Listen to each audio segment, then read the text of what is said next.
성도 여러분, 성령 충만하시기를 바랍니다. 오늘 뉴스를 보니까 코로나 확진자가 10만 명을 넘었다는 뉴스를 들었습니다. 매우 위중하고 매우 두려움을 느끼게 됩니다. 그러나 성령님과 함께 살아가는 오늘 우리 예수님을 믿고 구원함을 받은 오늘 우리들은 결코 두려움에 떠는 자가 아니라 아무리 두려움이 우리를 우겨싸도 우리는 그 두려움으로부터 이겨낼 수가 있습니다. 마귀의 세력은 우리들에게 두려움을 줍니다. 겁을 먹게 합니다. 그러나 우리는 성령 안에서 살아가는 자들이기 때문에 우리는 그 두려움 넘어 계시는 하나님의 군대를 볼 수 있어야 됩니다.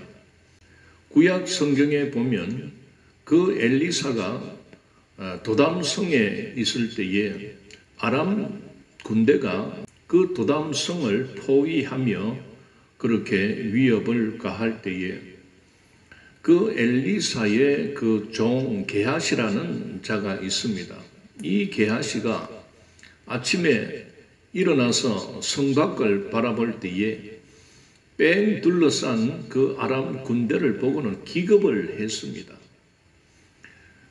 그래서 그 엘리사에게 와가지고 아이고 큰일 났습니다. 이제 우리 다 죽게 생겼습니다. 그럴 때에 엘리사는 하나님에게 기도합니다. 어떤 기도를 하냐면 하나님 저 게하시 저 청년의 눈을 뜨게 하여 주옵소서. 아람 군대 넘어 또다시 포위하고 있는 하나님의 불말과 불병거를 보게 해달라고 기도할 때에 정말 이 게하시의 영안이 떠져서 그 아람 군대 그 너머에 하나님의 군대가 진을 치고 있는 것을 볼 때에 그 두려움이 떠나가게 되었습니다. 우리는 결코 두려움에 우리의 삶을 망쳐서는 안 됩니다. 우리는 이 코로나 넘어 계시는 하나님의 군대를 우리는 볼 수 있기를 바랍니다. 성령 충만해야 됩니다. 자, 오늘은 구원이라는 이 놀라운 가치에 대하여 한번 생각해 보겠습니다. 우리가 이 구원이라는 말을 우리가 사용을 할 때가 많습니다. 우리가 야구 경기를 볼 때에 이 두 팀이 서로 번갈아 가면서 그렇게 점수를 올리는데 이 어느 한쪽이 점수를 많이 얻지 못하고 상대방에게 이렇게 점수 차이가 많이 될 때에 그 감독은 이 위기 상황을 극복하기 위해서 구원 투수를 내보냅니다. 어떤 위기가 올 때에 너 나가서 역전시켜. 이렇게 우리가 볼 때 바로 구원 투수다. 그런 말을 씁니다. 또는 구출하다 이런 말도 사용합니다.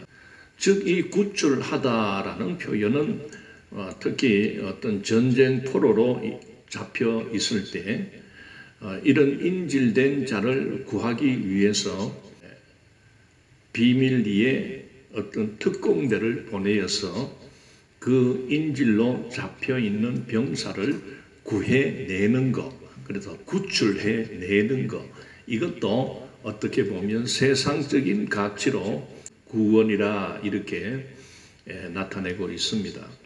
구약 성경에서의 이 구원관을 나타내는 그 역사가 있습니다. 그게 바로 이스라엘 백성들이 애굽에서 430년 이렇게 종살이를 하다가 하나님께서 그 모세를 보내어서 그 백성을 애굽에서 탈출시켜 하나님의 약속의 땅인 그 가나안으로 하라는 그런 명령을 할 때에 모세는 이 이스라엘 백성들을 이끌고 애굽을 떠났지만은 그들 앞에 큰 이 홍해가 가로막혀 있었습니다.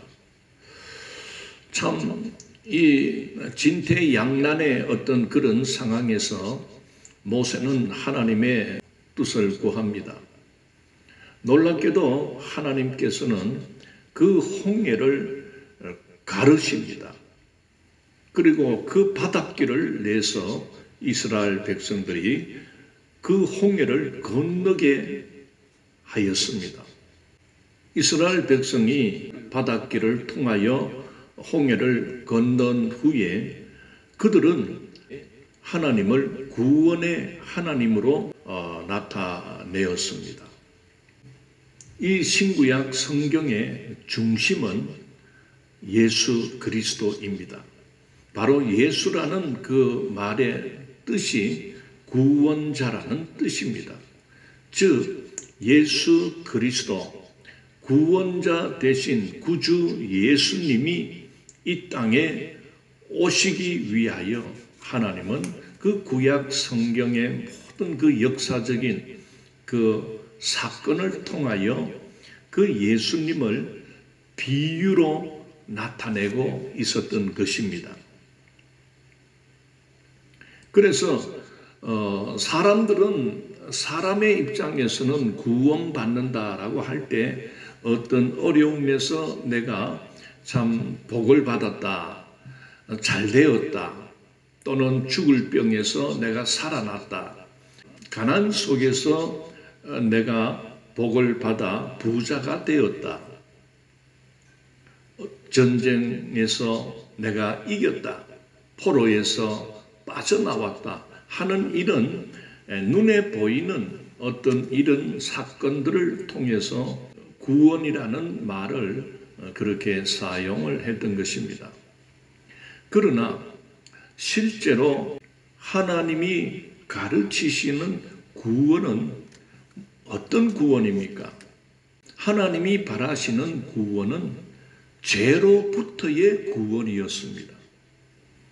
왜냐하면 모든 인류, 모든 자가 하나님 앞에서 죄를 가진, 즉 죄인의 신분이기 때문에 죄로부터 우리를 구원하기 위해서 구원자 대신 메시아를 보낼 것을 그렇게 구약 성경 속에 이렇게 나타내고 있는 것입니다.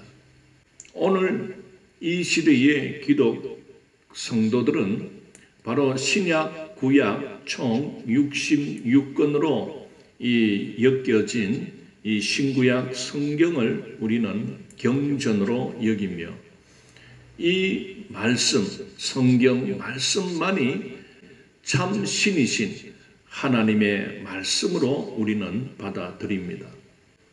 우리가 성경을 배우면서 정말 깨닫게 되는 것은 오늘 이 기독 성도들은 바로 성부 하나님, 성자 예수님, 성령 하나님, 즉 하나님은 한 분이시나 그 하나님에게는 성삼위가 계신다.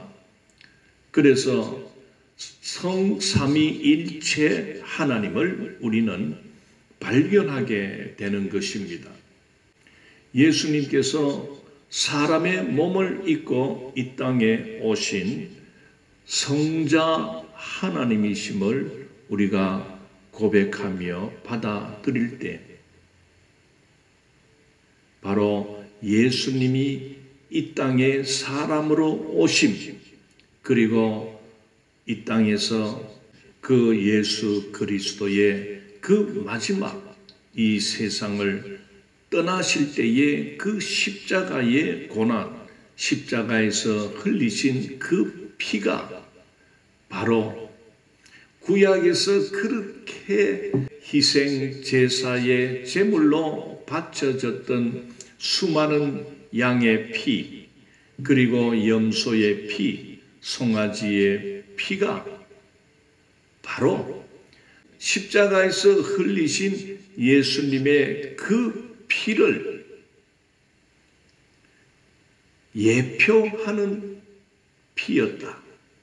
십자가에서 흘리신 예수님의 피는 곧 언약을 성취하는 피였다 하는 것을 우리가 깨닫고 받아들일 때 바로 인생들에게 너희는 죄인이다 하는 것을 가르쳐 주시기 위함이었다는 것입니다.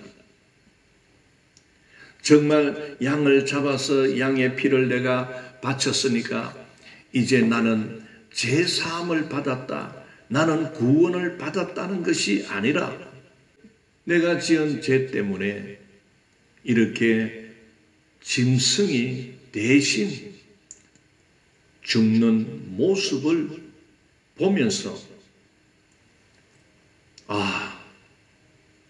나는 죽을 수밖에 없는 죄인됨을 깨닫도록 그렇게 하나님은 구약에서 율법을 주셨고 이 제사 제도를 가르쳐 주었던 것입니다. 자, 로마서 3장 19절부터 읽겠습니다.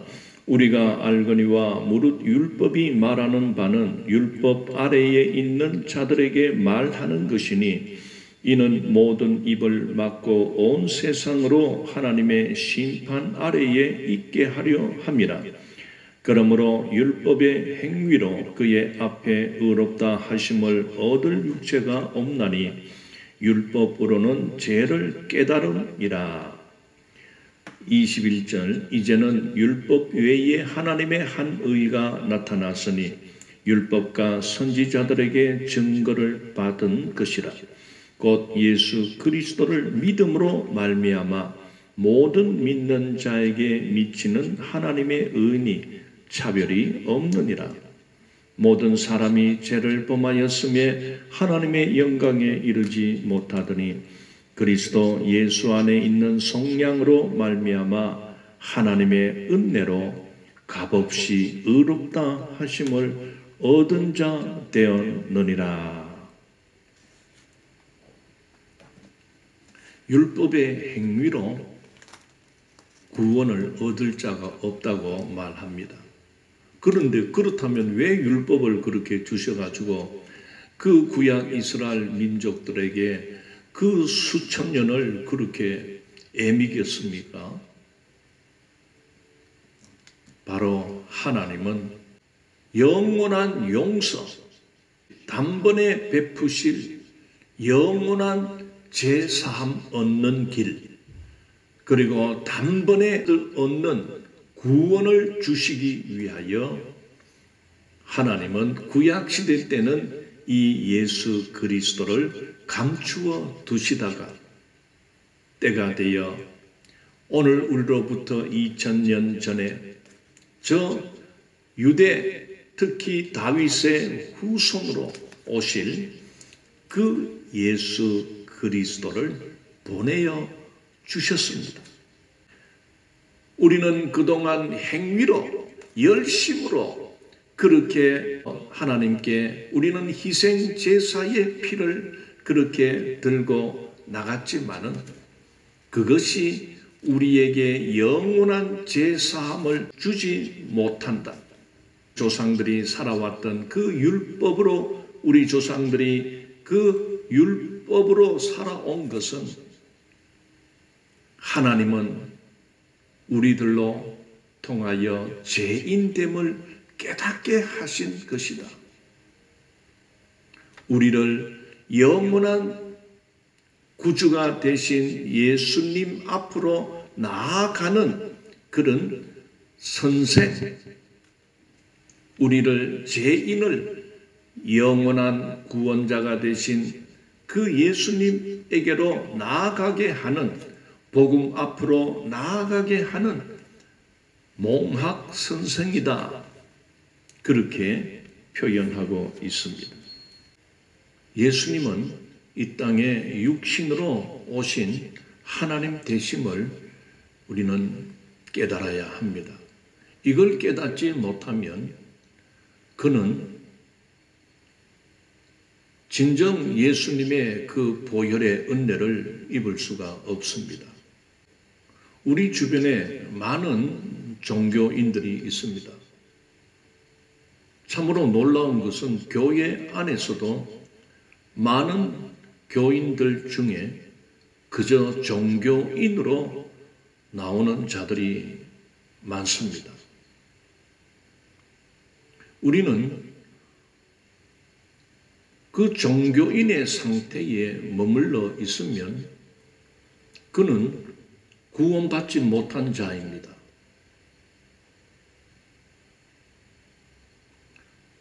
그는 정말 하나님이 베푸시는 그 제사함의 은혜를 입지 못한 자입니다. 하나님이 진정 원하시는 구원을 받지 못한 자입니다. 그들에게는 십자가에서 죽으신 그 예수 그리스도가 그들의 눈에는 그저 참 안 됐다. 어떻게 하나님의 아들인데 왜 십자가에서 저렇게 비참하게 죽느냐. 자기 생명도 구원하지 못하는 자가 어찌 우리들의 죄를 구원할 수 있겠느냐. 그래서 많은 자들은 이 십자가에서 죽으신 예수 그리스도를 보기 때문에 저분은 아니야. 진짜 우리를 구원할 자는 저렇게 초라하고 비참하고 연약한 모습으로 죽는 자가 아니야. 참 하나님께서는 그 십자가의 저주 아래 무엇을 숨겨두었습니까? 십자가에 달려 피 흘려 죽은 바로 이 예수가 진짜야. 너희들의 눈이 떠져야 돼. 화려한 곳에 가서 화려하고 건세 있고 힘 있는 데 가서 찾지 말고 하나님께서는 그 보배 대신 예수님을 그 십자가라는 그 형벌 받는 장소, 가장 극악하게 사람을 죽이는 그 십자가의 형틀 속에 하나님이 감추어 두셨다는 것입니다.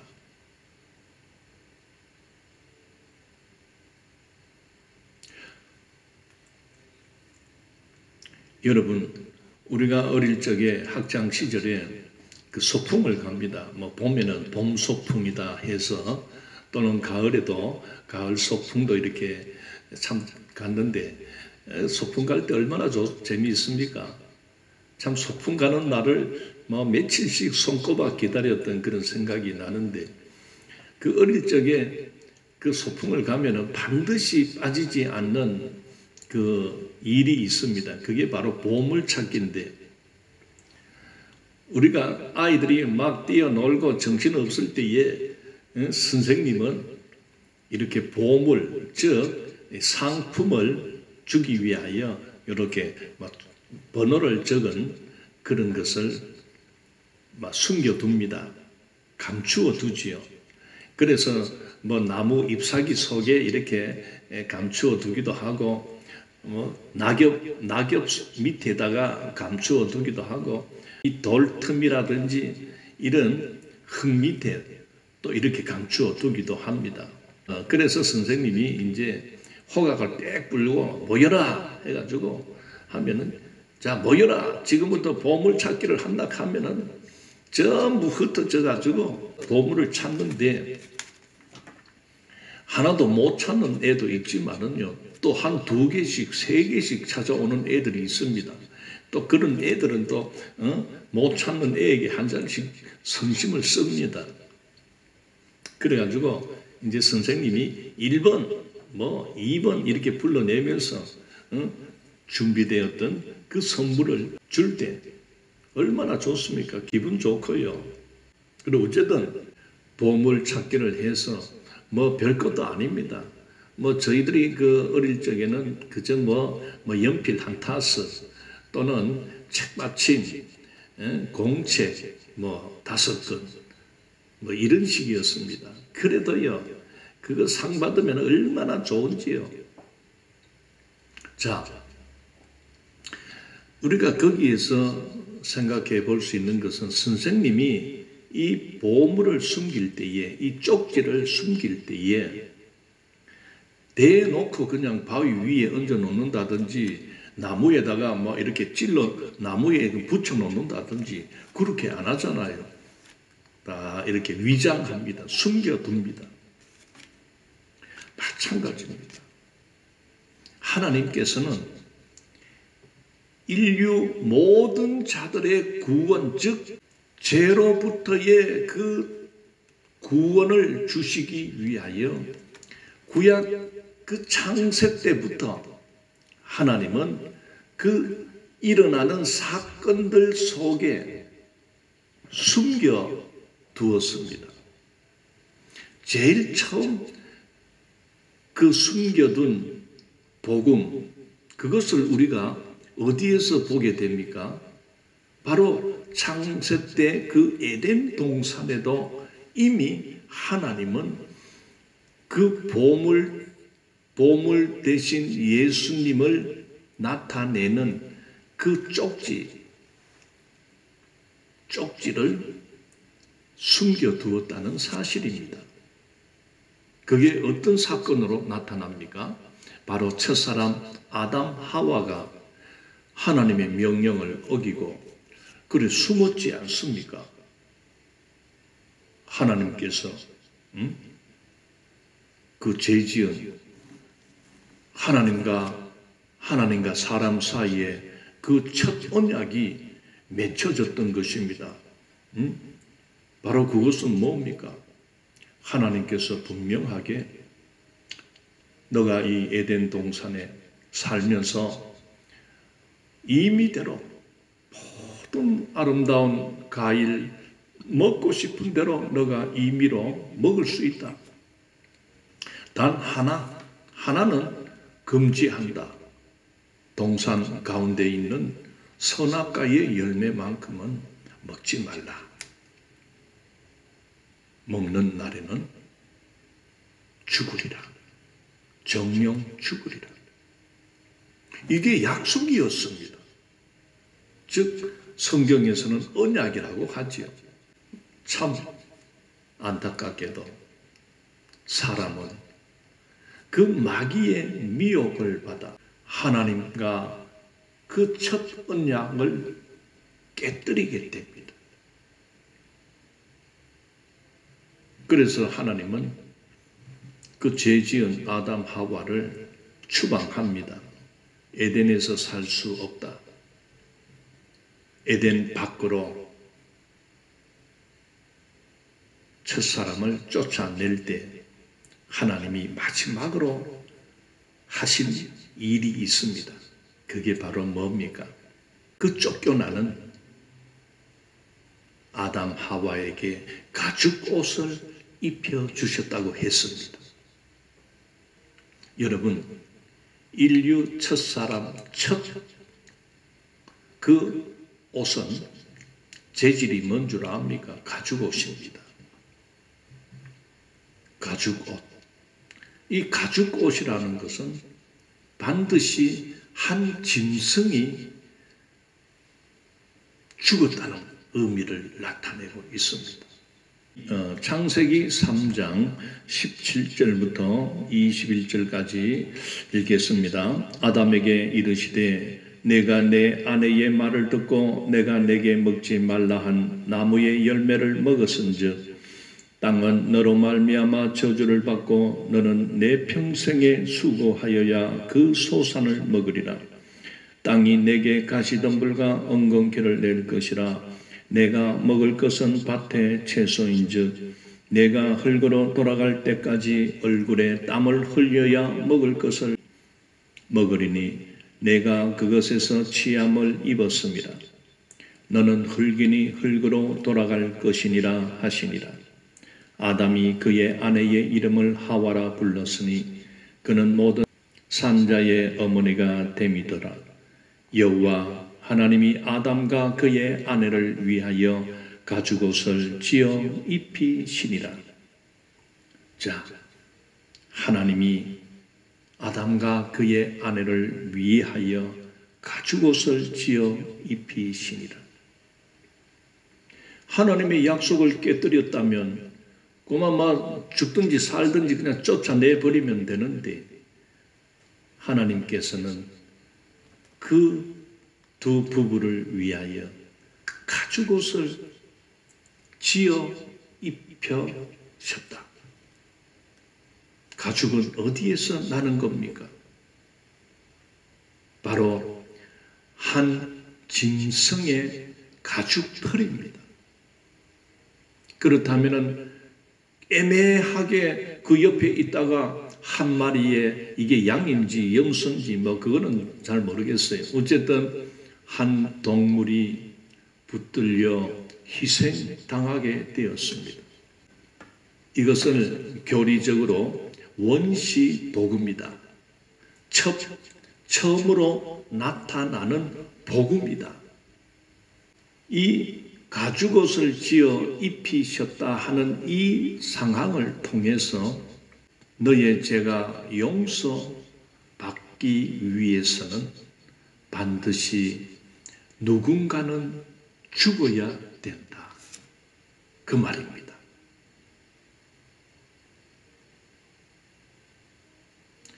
참 감사하게도 하나님은 죄 지은 인간을 너 내하고 약속했지? 너가 약속을 어겼으니까 당연히 죽어야 돼 해서 그 자리에서 심판하지 않습니다. 그 자리에서 죽이지 않았다는 것입니다. 그러면서 상징적으로, 비유적으로 하나님은 앞으로 너의 죄를 영원히 용서할 자를 대신 보낼 것이다. 여러분, 창세기 3장 21절 이 가죽옷을 지어 입히셨다는 이 짤막한 말씀 속에는 바로 이 구약시대, 즉 4,000년 정도의 세월을 통하여 그 이스라엘 민족을 택하여 부르셔서 그들에게 성막을 주며 그리고 율법을 주면서 그들에게 피의 제사를 가르쳐 준, 즉 피 흘림이 없으면 제사함이 없다 하는 것을 숨겨두는 그 쪽지와 같은 것입니다. 그래서 수많은 그 희생 제사를 통해서 나의 죄를, 내 죄가 씻겨지기 위해서, 내 죄가 용서받기 위해서 어린 양, 어린 염소, 어린 송아지가 피 흘려 죽는 그 모습을 통하여 영원한 죄사함을 위하여 하나님이 보내실 그 어린 양 대신 예수 그리스도를 너가 바라봐야 된다 하는 것을 하나님은 이것을 구약 시대 때는 이렇게 비밀로 창세기 이 3장 21절부터 감추어 두고 있는 것입니다. 자, 우리가 마태복음 13장 34절, 35절을 한번 읽겠습니다. 예수께서 이 모든 것을 무리에게 비유로 말씀하시고 비유가 아니면 아무것도 말씀하지 아니하셨으니 이는 선지자를 통하여 말씀하신 바 내가 입을 열어 비유로 말하고 창세부터 감추인 것들을 드러내리라 함을 이루려 하십니다. 창세로부터 감추인 것들을 드러내려 하십니다.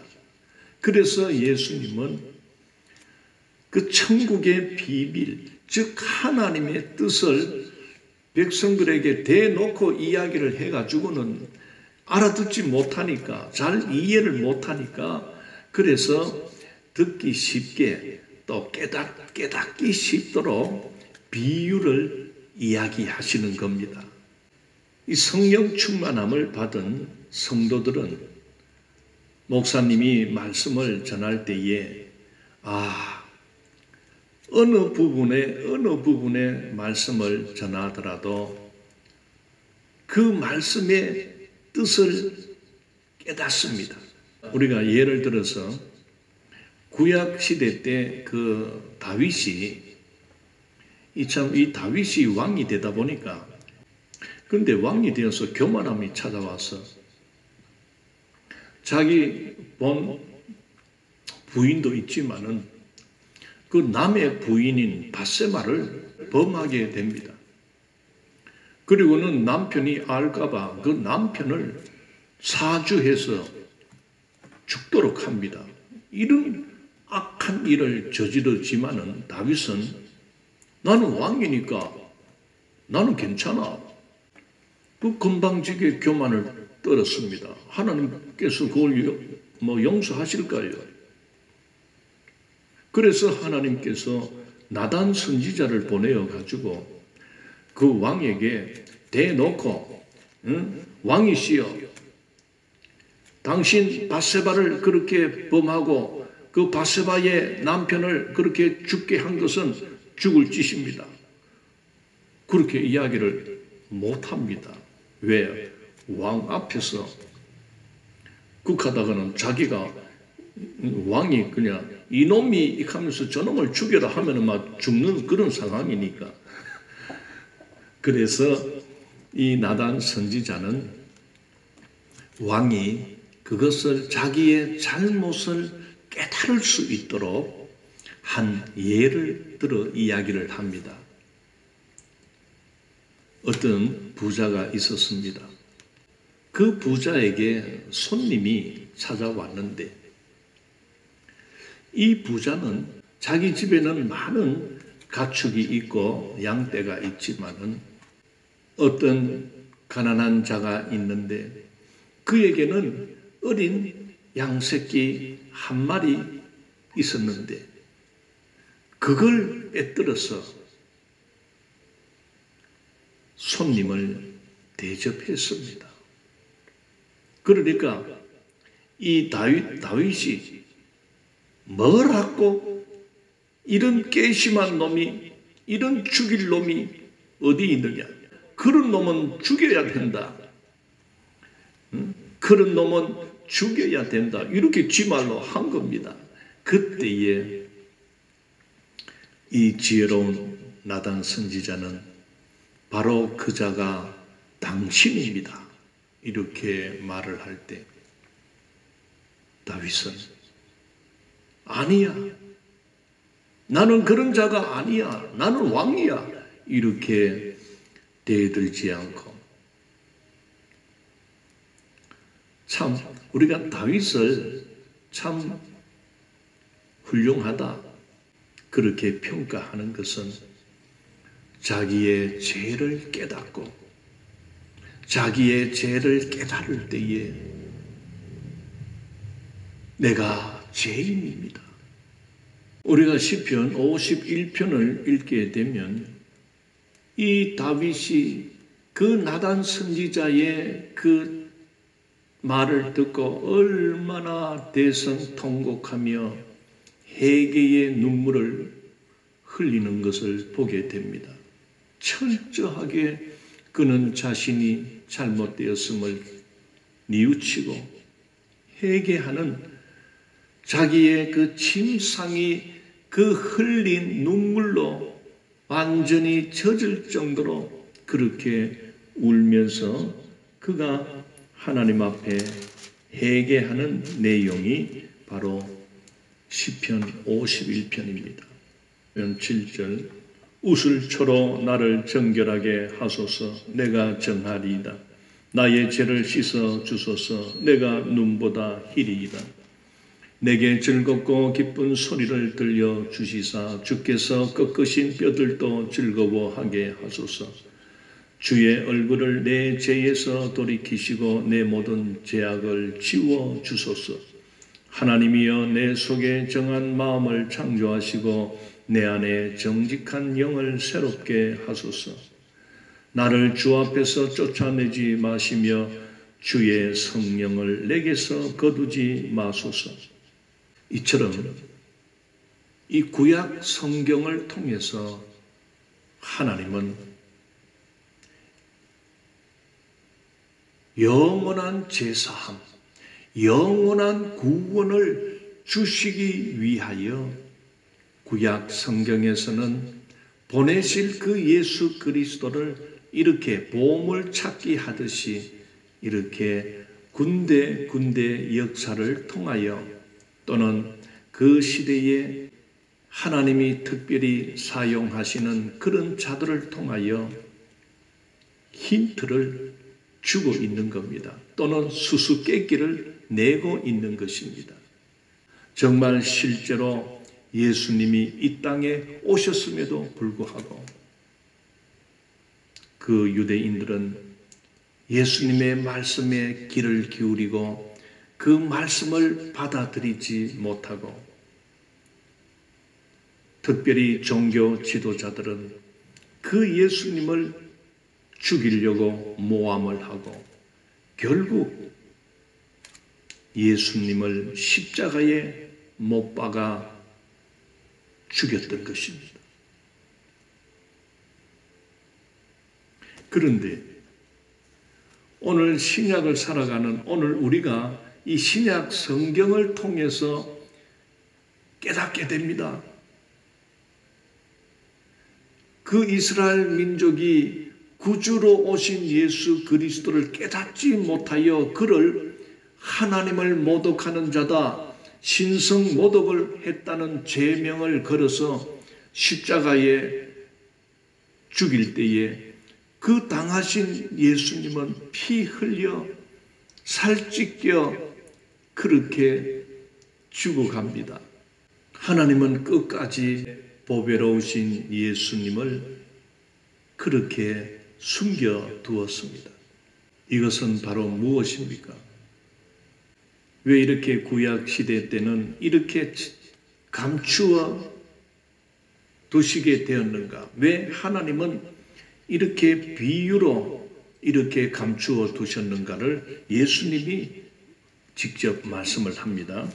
마태복음 13장 10절 제자들이 예수께 나와 이르되 어찌하여 그들에게 비유로 말씀하시나이까? 대답하여 이르시되 천국의 비밀을 아는 것이 너희에게는 허락되었으나 그들에게는 아니 되었나니 무릇 있는 자는 받아 넉넉하게 되되 없는 자는 그 있는 것도 빼앗기리라. 그러므로 내가 그들에게 비유로 말하는 것은 그들이 보아도 보지 못하며 들어도 듣지 못하며 깨닫지 못함이니라. 이사야의 예언이 그들에게 이루어졌으니 일러스되 너희가 듣기는 들어도 깨닫지 못할 것이요 보기는 보아도 알지 못하리라. 이 백성들의 마음이 완악하여져서 그 귀는 듣기에 둔하고 눈은 감았으니 이는 눈으로 보고 귀로 듣고 마음으로 깨달아 돌이켜 내게 고침을 받을까 두려워함이라 하였느니라. 그러나 너희 눈은 봄으로 너희 귀는 들음으로 복이 있도다. 예수님이 하신 말씀입니다. 천국의 비밀, 천국의 말씀을 들려주는데도 백성들이 듣기에는 어렵다는 것을 알기 때문에 이렇게 예수님은 그 천국은 이런 것이니라 그렇게 말씀을 하시잖아요. 대표적인 그 말씀을 우리가 보게 되면 마태복음 13장에 많이 나타납니다. 44절에 천국은 마치 밭에 감추인 보화와 같다. 보물찾기와 같다 그 말 아닙니까? 자, 45절에 또 천국은 마치 좋은 진주를 구하는 장사와 같다.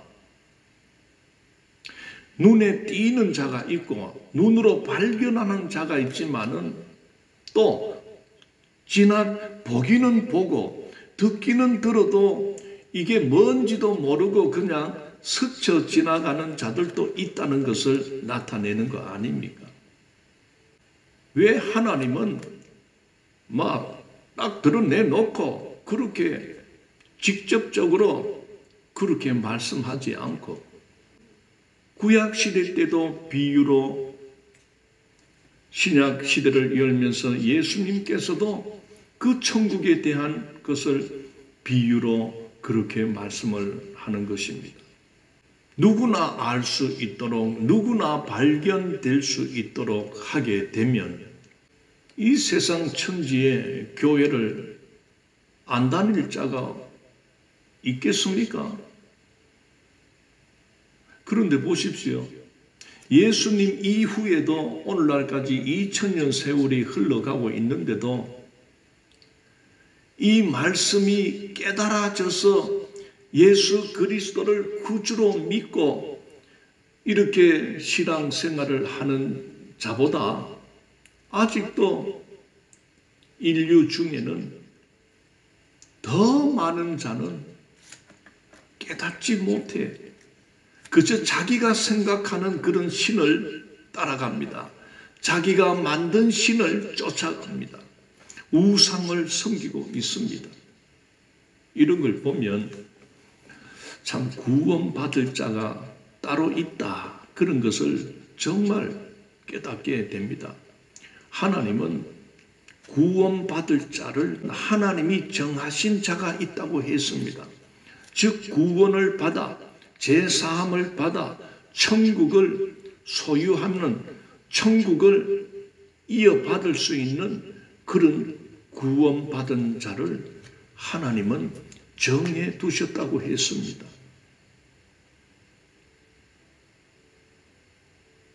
그러나 하나님은 너 앞으로 구원받을 거야. 그러니 잘해. 열심히 죄짓지 말고 열심히 해야 돼. 노력해야 돼. 애써야 돼. 정성을 들여야 돼. 헌금도 많이 바치고 그래 해야 내가 너의 행위를 보고 결과로 구원을 받을 것인지 안 받을 것인지를 평가할 거야. 하나님은 그렇게 말씀하지 않습니다. 누가 구원을 받고 하나님 앞에 나올 수 있습니까? 누가 제사함을 받고 하나님 앞에 나오고 누구는 못 나옵니까? 그래서 예수님이 천국은 이런 것이야.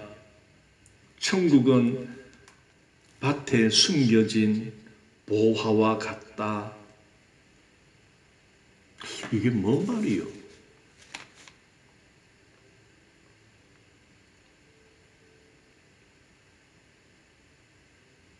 이게 깨닫지 못하고 이해가 안 되는 사람은 엉뚱한 데 가서 헤매고 있는 것입니다. 그런데 이 말을 이렇게 비유적인 말을 들을 때에 놀랍게도 그게 깨달아지고 어떤 자에게는 눈이 떠집니다. 그 말이 깨달아집니다. 아하, 예수 그리스도이구나. 예수님이시구나. 천국의 주가 되신 예수 그리스도가 이 낮고 낮은 땅 위에 사람의 몸을 입고 오셨는데 어떤 자에게는 수많은 사람들 속에 섞여 있는 예수 그리스도가 저분은 하나님이시다. 사람의 몸을 입고 있지만은 저분은 하나님의 아들이시구나. 이걸 발견하는 자는 그 예수님에게로 예수님을 영접합니다. 그런데 보기는 보아도 에이 뭐 참 말은 참 잘하네. 응? 좋은 말은 막 혼자 다 하시네. 그러면서 십자가에서 죽는 모습을 보니까 그러면 그렇지. 사람일 뿐이야. 그저 죄 많은, 죄가 많으니까 저렇게 십자가에 달려 사형을 당하지. 하나님이면, 하나님의 아들이면 어떻게 저런 수모를 당하고 저렇게 비참하게 죽을 수 있어? 예수는 그저 사람일 뿐이야. 이렇게 그냥 깨닫지 못하고 그냥 이렇게 평가해 버리는 자들은 그들은 구원을 받을 수가 없는 것입니다. 그래서 하나님은 이 예수 그리스도의 이 복음을 숨겨 두시고 감추어 두셨다는 것을 나타내는 거 아닙니까? 발견된 자는 자기의 모든 것을 팔아서라도 그 진리, 그 가치를 얻게 된다. 소유하게 된다. 그래서 오늘 이 시대에 죄악이 간영된 이 시대 속에도 보화를 발견하는 자들이 있습니다. 이런 자들은 자기가 죄인 되었음을 회개합니다. 그리고 그 남은 인생은 오로지 주를 위하여 그 예수님을 의지하며 예수님을 붙들고 예수님과 함께 살아가는 것입니다. 예수님이 주신 이 말씀, 신약 성경, 구약 성경, 이것이 나를 이렇게 나 같은 죄인을 이 말씀을 통해서 나를 깨닫게 하심으로 내가 그저 죄 안에서 살다가 지옥 멸망으로 마치는 자가 아니라 하나님은 나를 미리 택하셨구나. 때가 되어 나를 불러주셔서 이렇게 제사함을 받게 하시고 구원함을 받게 하셔서 하나님의 자녀임을 깨닫고 이 땅에서 사는 날 동안 하나님 나라를 위하여 살도록 나를 부르셨구나. 이 모든 것이 하나님의 크신 은혜로다. 그렇게 고백하며 나의 모든 생사하복을 온전히 하나님 앞에 맡기며 살아가는 것입니다. 이게 성도입니다.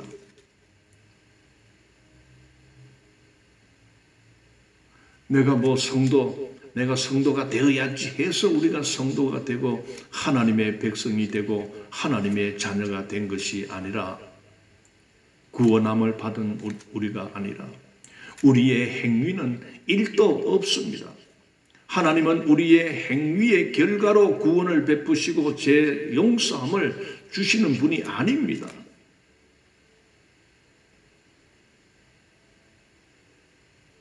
행위로서 구원을 얻겠다고 하는 자들은 성경을 아무리 읽어대도 그들은 이 비유로 나타나는 이 천국에 대하여 깨달을 수가 없습니다.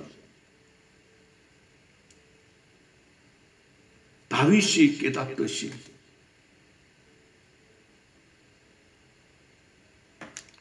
이 비유의 말씀을 들을 때에 아하, 나에게 하시는 말씀이구나. 그럴 때에 이 말씀이, 이 율법이, 이 구약 성경을 통하여 이 율법들이 우리 마음에 부딪힐 때 내가 죄인됨을 깨닫게 되는 것입니다. 하나님께 구원받았음을 깨닫는 자들의 첫 고백은 하나님, 내가 죄인입니다. 내가 잘못했습니다. 죄인됨을 고백할 때 우리는 말씀 속에서 그동안 보이지 않았던 천국이 열리게 되고 예수님이 누구신가 이것이 열리게 되고 깨달아지는 것입니다. 자, 오늘은 여기서 마치도록 하겠습니다. 거룩하신 하나님 은혜를 감사합니다. 이 시대에는 하나님의 구원이 필요한 시대입니다. 너무나 많은 자들이 사단 마귀에게 눈이 가리고 사단 마귀에게 귀가 가려 하나님의 말씀을 읽고 하나님의 말씀을 들어도 그들은 소기의 경읽기가 되므로 이 보배를 스쳐 지나가고 있습니다. 감사하게도 우리에게 밭에 감추어진 그 보배 되신 예수 그리스도가 발견되게 해 주신 것을 생각할 때 너무나 감사합니다. 진리가 너희를 자유케 하리라 하신 이 진리 되신 예수님을 깨닫게 됨을 감사합니다. 이것이 나의 애씀과 노력과 나의 수고로움으로 나의 공부로 깨달은 것이 아니라 성령님께서 나를 깨닫게 해 주심으로 성령께서 나를 하나님의 말씀을 알게 해 주신 대가로 이렇게 보배로우신 예수 그리스도를 발견하게 되었사오니 이제는 예수 그리스도와 함께 영원히 살아가는 복된 자가 되었음에 너무나 감사합니다. 하나님, 우리들의 감사와 우리들의 찬송을 받아 주시옵소서. 날마다 찬송하며 감사하며 살아가게 하여 주시옵소서. 감사를 드리옵고 예수님 이름으로 기도드리옵나이다. 아멘.